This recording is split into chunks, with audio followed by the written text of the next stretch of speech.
ये जलपरियां क्या होती हैं?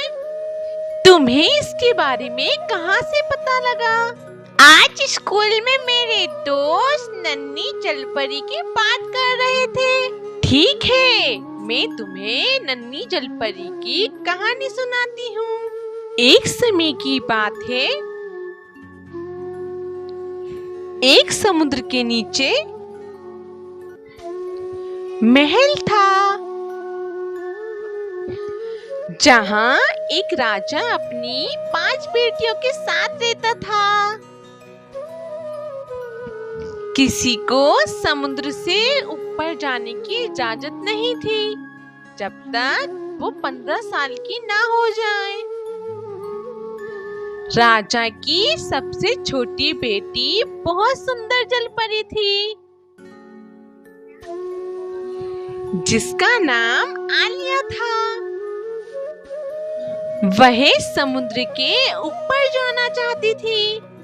आखिरकार एक दिन आया जब वो 15 साल की हुई और वो समुद्र के ऊपर जाती है और बहुत खुश होती है। और फिर वह एक जहाज देखती है। कितना बड़ा जहाज है, मुझे उसके पास जाना चाहिए। वो जहाज के पास जाती है और देखती है उसमें एक सुंदर राजकुमार बैठा है। तभी अचानक समुद्री तूफान आता है, जहाज डूब जाता है। लेकिन आलिया राजकुमार को बचा लेती है और समुद्र के किनारे ले जाती है। थोड़ी देर बाद राजकुमार होश में आता है। तब तक आलिया समुद्र के नीचे चली जाती है। राजकुमार के सैनिक राजकुमार को ढूंढते हुए आते हैं और राजकुमार को महल में ले जाते हैं। नन्ही परी को राजकुमार से प्रेम हो गया था और वो रोज समुद्र के ऊपर आती और राजकुमार के आने का इंतजार करती, लेकिन राजकुमार नहीं आया।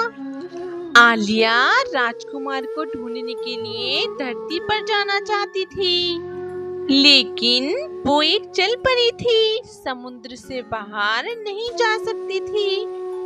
फिर उसे एक तरकीब सूझी और वह समुद्री जादूगरनी के पास गई।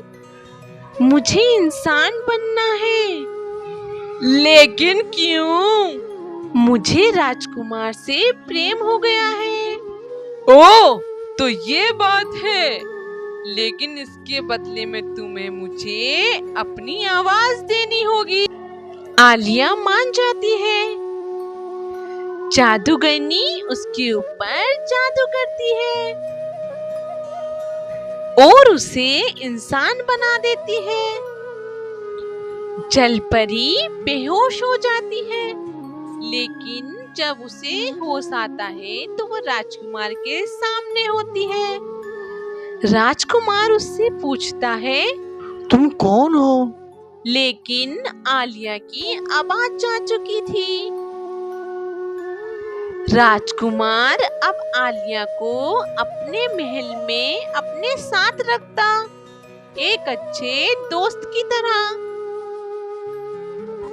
राजकुमार ये नहीं जानता था कि आलिया ने ही उसकी जान बचाई है और वो उससे प्रेम करती है। कुछ दिनों बाद राजकुमार की किसी से शादी होने वाली थी।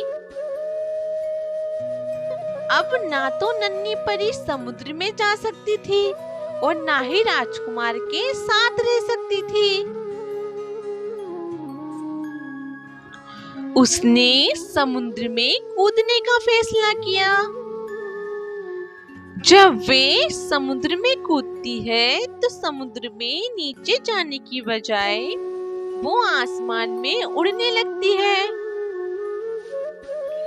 और बादलों की दुनिया में पहुंच जाती है।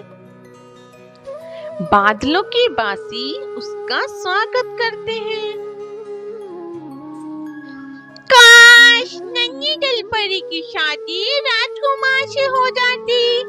हमें हर काम निस्वार्थ भावना से करना चाहिए और जो मिल जाए उससे खुश हो जाना चाहिए। अगर आप हमारे चैनल पे नए हैं तो वीडियो को लाइक करें और चैनल को सब्सक्राइब करें और कमेंट करके हमें जरूर बताएं कि आपको हमारी वीडियो कैसी लगी। एक बार की बात है, एक किसान को एक ऐसी मुर्गी मिली जो हर रोज सोने का अंडा देती थी। वो सोने का अंडा बेचकर खूब पैसे कमाता था। इस मुर्गी के कारण किसान अब बहुत धनी हो गया था।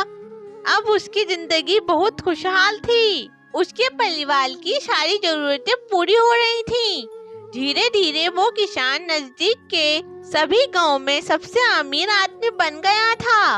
अब उसके पास सब कुछ था, एक अच्छा घर, घोड़े और पैसे, और वो अब बहुत सारे खेतों का मालिक बन चुका था। एक बार उस किसान ने सोचा कि मुर्गी रोज एक सोने का अंडा देती है, लेकिन उसके अंदर कितने सारे अंडे होंगे। अगर मैं उन सभी अंडों को एक बार में निकाल लूं, तो उस किसान ने सोचा कि मुर्गी को मारकर फिर उसके पेट से सारे अंडे निकाल सकते हैं। मुर्गी के पेट में न जाने कितने सारे अंडे होंगे। वो सारे अंडे हमें कैसे मिल सकते हैं? मुर्गी का पेट काट देते हैं और सारे अंडे निकाल लेते हैं। ये तो बड़ा अच्छा प्लान है। इस प्रकार उसने मुर्गी को काट डाला। अब मिलना क्या था, मुर्गी मर गई। अब किसान रोज के अंडे से भी हाथ धो बैठा।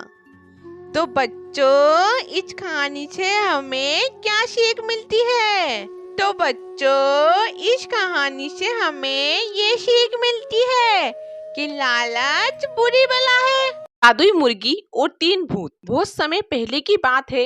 एक छोटे से गांव में एक बल्लू नाम का आदमी रहता था। बल्लू काफी गरीब था। वह खूब मेहनत करके किसी तरह अपना और अपनी माँ का पेट भरता था। एक वर्ष गांव में सूखा पड़ गया, पर खाने को कुछ ना बचा। बल्लू ने सोचा, पास के शहर में जाकर कुछ काम करता हूँ और 2 पैसे कमाकर लाता हूँ। माँ मैं शहर जा रहा हूँ। वहाँ जाकर खूब सारे पैसे कमाऊंगा, खूब सारा अनाज, खूब सारी सब्जियां लेकर वापस आऊंगा। ठीक है बल्लू बेटा, अपना ध्यान रखना। घर में बस 3 रोटी बची हैं, वो 3 रोटियां बांध देती हूँ। हाँ ठीक है माँ, ठीक है। बल्लू की माँ ने रोटियां बांध कर दी और बल्लू चल पड़ा। शहर की ओर चलते चलते बल्लू थक गया था। उसने थोड़ा आराम करने की सोची। इतने में बल्लू को एक कुआं दिखाई दिया। बल्लू ने सोचा, ये जगह आराम करने के लिए अच्छी है। यहाँ मैं रोटियां भी खा लूंगा और कुएं से पानी भी पी लूंगा। बल्लू ने रोटियां निकाली और सोचने लगा, 1 खाऊं, 2 खाऊं या तीनों खा लूं, कुछ समझ नहीं आ रहा। उस कुएं में 3 भूत रहते थे। उन्होंने बल्लू की आवाज सुन ली और डर गए कि आज उन्हें कोई खाने आ गया है। तीनों भूत तुरंत कुएं के बाहर आए और बोले, ए भाई भाई भाई भाई भाई, ए भाई मेरे को मगज देगा भाई, मेरे को नहीं खाने का भाई। भाई मेरे पास एक मस्त आइटम है भाई, मैं तेरे को देंगा भाई। मेरे पास एक जादुई बकरी है भाई, तुम जब उसकी पीठ थपथपाओगे ना, उससे बहुत सारे सोने की मुद्राएं निकलेंगी। भाई जाने दो ना भाई, मेरे को मगज देगा भाई। बल्लू ये सुनकर काफी खुश हो गया और जादुई बकरी लेकर चल दिया। रास्ते में वो एक सराय में गया। सराय के मालिक ने बल्लू के फटे कपड़े देखे। यहाँ क्यों आए हो भैया? तुम्हें पता नहीं है सराय में रहने के लिए एक सोने की मुद्रा लगती है। बल्लू ने बकरी की पीठ पर हाथ फेरा। बकरी ने सोने की मुद्राएं निकाल दी। सराय के मालिक की आंखें फटी की फटी रह गईं। वो मन ही मन सोचने लगा, ये बकरी उसे मिल जाए। अरे आओ भाई आओ, अपने ही सराय समझो। इस सुंदर से कमरे में आराम करो, मैं तुम्हारे लिए खाने का इंतजाम करता हूँ। जब बल्लू खाना खा रहा था तो सराय के मालिक ने बल्लू की बकरी चुरा ली और उसकी जगह दूसरी बकरी बांध दी। अगले दिन बल्लू अपनी माँ के पास गया और माँ माँ माँ देखो, सोने की मुद्रा देने वाली बकरी लाया हूँ, ये देखो। बल्लू ने बकरी के ऊपर हाथ फेरा तो बकरी ने सोने की मुद्रा तो नहीं दी, लेकिन खूब सारे मेंगड़े कर दिए। छी छी छी, ये क्या लाया है? बल्लू बड़ा परेशान हो गया और अगले दिन फिर से कुएं के पास पहुंच गया और बोला, तुम भूतों ने मुझे धोखा दिया, मैं आज तुम तीनों को खा जाऊंगा।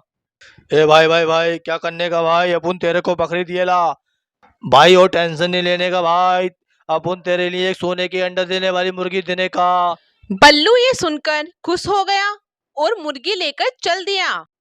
वो फिर से सराय पहुंचा। बल्लू ने मुर्गी के ऊपर हाथ फेरा तो मुर्गी ने सोने का अंडा दे दिया।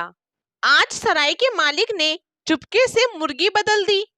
अगले दिन फिर बल्लू अपनी माँ के पास गया। माँ माँ माँ, ये देखो, आज मैं सोने की अंडा देने वाली मुर्गी लाया हूँ। बल्लू ने मुर्गी के ऊपर हाथ फेरा तो मुर्गी ने सोने के अंडे तो नहीं दिए, लेकिन खूब सारी बीट कर दी। ये देखकर बल्लू की माँ बहुत परेशान हुई और उसे डांटने लगी। ये क्या रोज रोज घर गंदा करवा देता है, मुझे ही साफ करना पड़ता है। बल्लू उदास हो गया। वो गुस्से में कुएं के पास पहुंचा और बोला, तुम भूतों ने मेरा मजाक बनाकर रख दिया है, आज तो तुम तीनों भूतों को खाकर यहाँ से वापस जाओ। भूत बाहर आए और बोले, ए भाई भाई भाई भाई, नहीं भाई, नहीं भाई, ए भाई, अपन तेरे को बकरी दिए ला, मुर्गी दिए ला, अपन को काय को खा ले ला है भाई, खाने का ना भाई। अच्छा मेरे को बता भाई, टेंशन क्या है? ना ही तुम्हारी बकरी सोने की मुद्रा देती है, ना ही मुर्गी सोने का अंडा देती है, वो है सिर्फ और सिर्फ गोबर। आज नहीं छोड़ूंगा तुम तीनों को। ए भाई भाई भाई भाई रुको, अच्छा भाई, ये बताना क्या भाई, ये जादू जो तुमको दिए ला था, ये जादू तुमने किसी के सामने दिखाया या नहीं? बल्लू सोचते हुए बोला, हाँ, एक सराय के मालिक के सामने दिखाया था।